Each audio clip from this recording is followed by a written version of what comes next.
Welcome to my channel. ये है हमारा लूसेंट सामान्य ज्ञान और इसमें जो हमारी जीके है इसमें प्राचीन इतिहास है और इसमें जो आज का जो टॉपिक है ब्राह्मण साम्राज्य, जिसमें हम दो टॉपिक पढ़ेंगे, सातवाहन और हमारा क्षेत्रीय राजवंश। तो शुरू करते हैं वीडियो को। टेन टॉपिक है आपका सुंग और जो कण्व राजवंश के बारे में पढ़ते हैं। जो पुष्यमित सुंग था इसने मगध पर सुंग वंश की स्थापना, इसकी नींव डाली थी और ब्राह्मण जाति का था। वेरी इंपॉर्टेंट क्वेश्चन है कि किसने इसकी नींव डाली थी। शासकों ने जो अपनी राजधानी विदिशा में स्थापित किया था इसने। इंडिको जो यूनानी जो शासक है मिकांडर को पुष्यमित सुंग ने पराजित किया था। फिर पुष्यमित सुंग ने दो बार किसने किया कि पूछा जाता है कि अश्वमेध किसने दो बार कराया, तो पुष्यमित सुंग ने कराया था और इसके लिए जो पतंजलि ने अश्वमेध यज्ञ कराए। आगे देखते हैं कि बरहुत जो इस मतलब स्तूप का जो निर्माण था वो भी इसने किसने किया था, पुष्यमित सुंग ने करवाया था। वेरी इंपॉर्टेंट क्वेश्चन है। सुंग वंश का अंतिम शासक देवपुति, तो पूछा ही जाता है क्वेश्चन में, ठीक है, एग्जाम में पूछा ही जाता है। सुंग अंतिम शासक देवपुति था और पहला था पुष्यमित्र। फिर हमारी इसकी हत्या 73 ईसा पूर्व में 73 ईसा पूर्व में वासुदेव ने कर दी थी।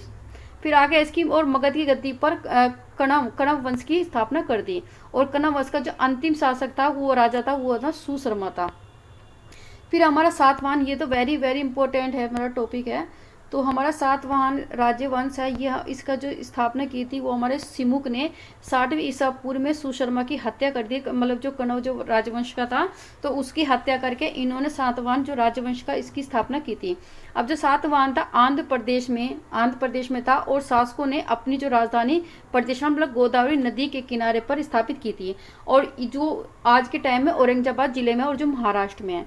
फिर जो हमारे सातवाहन वंश के जो प्रमुख शासक थे वो कौन थे, सिमुक था, सातकर्णी था, गौतमी पुत्री था, सातकर्णी था, वशिष्ठी पुत्र था, पुलमामी था और यक्षश्री सातकर्णी था। तो सातकर्णी ने 2 अश्वमेध यज्ञ और एक और राज्य सूर्य यज्ञ कराए थे। किसने? सातकर्णी ने। तो ये काफी इंपॉर्टेंट क्वेश्चन है। फिर इसमें आगे है कि जो सातवाहन शासकों के समय जो प्रसिद्ध जो साहित्यकार होल मतलब ये जो साहित्यकार थे होल थे और हमारा गुनाटे थे, 2 थे। तो होल ने क्या किया था, गाथा सप्तशती और गुनाटे ने व्रत कथा के नामक पुस्तक की रचना की थी। ठीक है, तो होल ने कौन सी की थी, सप्तशती की, और जो गुनाटे ने क्या किया थे, व्रत कथा के नाम से पुस्तक की रचना की। इंपॉर्टेंट है। सातवां शासकों ने चांदी के, तांबे के, शीशे के, प्रोटीन के और कांसे की मुद्राओं का प्रचलन कराया था। पूछा जाता है कि सातवां शासकों ने कौन कौन से मुद्राओं का मतलब प्रचलन था उस टाइम, तो इनका था चांदी का, तांबे का, शीशा का, प्रोटीन का और कांसे का। सातवाहन ने अपना सिक्का ढालने में जिस शीशे का इस्तेमाल किया था उसे रोम से मंगवाया जाता था, रोम से उसे इंपोर्ट किया जाता था। सातवाहनों के समय जो सर्वाधिक जो सिक्के थे वो शीशे के ही बने होते थे। जो अब ब्राह्मणों को जो भूमि अनुदान देने की प्रथा का आरंभ भी सातवाहन शासकों ने किया था। मतलब भूमि मतलब जो दी जाती थी ब्राह्मणों को वो भी इन्होंने शुरू किया था सातवाहनों ने। भूमि दान का जो सर्वप्राचीन जो पूरा लेख है जो प्रमाण शताब्दी में सातवाहनों के नानाघाट अभिलेख से मिलता है। कहाँ से? नानाघाट अभिलेख से मिलता है, जिसमें अश्वमेध यज्ञ में एक गांव देने का भी उल्लेख है। मतलब अश्वमेध यज्ञ कराया जाता था तो उसमें एक गांव दान कर दिया जाता था। फिर सातवाहनों की राज्य की जो भाषा होती थी प्राकृत लिपि और ब्राह्मी थी। कौन सी? प्राकृत और ब्राह्मी लिपि थी।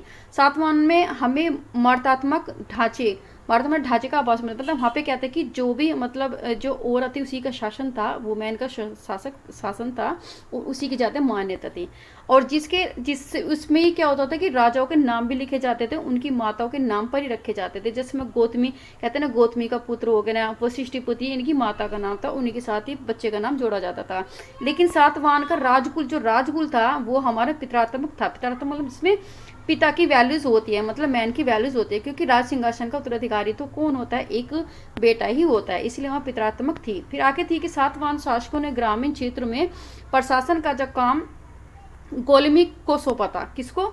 गोलमिक को सौंपा था। अब जो गोलमिक एक सैनिक टुकड़ी का प्रधान था जिसमें 9 रथ थे, 9 हाथी थे और 25 घोड़े और 45 पैदल सैनिक होते थे। सातवाहनों ने महत्वपूर्ण जो स्थापना करती थी उनकी कारले का चैत्य था इनकी जो भी थी, और अजंता एलोरा।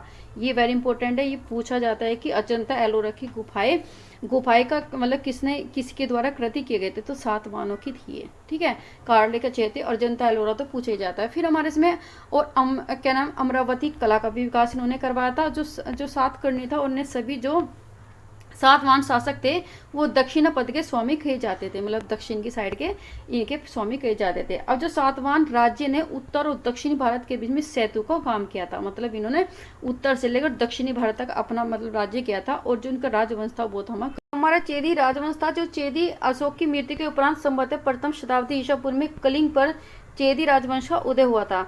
अब इसकी जो जानकारी हमें हाथी गुफा अभिलेख भुवनेश्वर उड़ीसा से मिलते हैं, इंपॉर्टेंट है। तो पूछा जाता है कि वहाँ से कौन से राजवंश के बारे में हमें जानकारी मिलती है, तो हमारे चेदी राजवंश के मैंने। और खारवेल इस वंश का एक प्रतापी राजा हुआ करता, ये पूछा जाता है। खारवेल कौन से का प्रतापी राजा था, किस वंश का, जो चेदी राजवंश, ये इंपॉर्टेंट इसमें क्वेश्चन है खारवेल के। फिर खारवेल जैन धर्म का अनुयायी था और उसने जैन मुनियों के लिए भी उदयगिरी की पहाड़ियों में गुफा का निर्माण कराया था। तो ये हमारा जो ब्राह्मण साम्राज्य है ये खत्म होता है। तो मिलते हैं आपको नेक्स्ट वीडियो में। यदि वीडियो आपको अच्छी लगे तो चैनल को सब्सक्राइब कीजिए, बेल आइकन को प्रेस कीजिए, अपने दोस्तों के साथ शेयर कीजिए। Thank you for watching.